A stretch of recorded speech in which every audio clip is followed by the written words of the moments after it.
I had always believed my marriage to Rachel was solid. We had been together for over a decade, shared a home, and raised a child together. From the outside, everything seemed perfect. But over the past months, subtle signs began to unsettle me. Late nights, secretive phone calls, unexplained messages, and vague explanations about her whereabouts. Deep down, I knew something was wrong, and eventually my worst fears were confirmed. I discovered that Rachel had been cheating.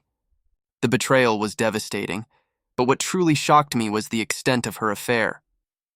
She had not only been seeing someone else in secret, but this man, her lover, had crossed all boundaries, manipulating situations and flaunting his audacity. My heart sank, but beneath the heartbreak simmered a cold clarity. I needed revenge, and I needed it to be total. I started by documenting everything. I collected messages, photos, and evidence of their interactions. I even set up a few discreet recordings, ensuring that the affair could no longer be denied. Every detail mattered: the frequency of their meetings, the planning, the audacity of their deception. I knew that having undeniable proof was essential for both legal and personal action.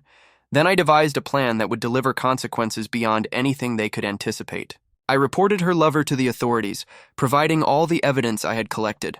It turned out that his behavior crossed legal boundaries in ways he hadn't realized. The shock was immediate when law enforcement intervened. The lover was arrested, stunned, and completely unprepared for the fallout. His arrogance and manipulations had caught up with him. Meanwhile, I focused on Rachel. I filed for divorce immediately. Custody arrangements for our child were prioritized to ensure stability and emotional security. Financial settlements reflected the emotional and practical consequences of her betrayal. She had gambled with trust, family, and morality, and she lost completely. But the ultimate revenge was more than legal. It was personal. I ghosted Rachel entirely. I moved out with our child, stopped answering calls, texts, and emails, and removed her influence from my life. The absence itself became a punishment. She had no opportunity to manipulate, negotiate, or plead her way back into my life. She was left alone to face the consequences of her actions. In the weeks that followed, I focused entirely on rebuilding stability for myself and my child. Routine, emotional security, and support from trusted friends became my priorities. Rachel, meanwhile, was forced to confront the fallout of her betrayal. Her affair had destroyed her credibility, her reputation, and her influence over my life. The arrest of her lover amplified the consequences, making it impossible for her to deny responsibility. Looking back, I realized that true revenge isn't about dramatic confrontations or public humiliation. It's about strategy, timing, and reclaiming control. By documenting the affair, involving the authorities, filing for divorce, and disappearing from Rachel's life, I ensured that the consequences were swift, undeniable, and permanent.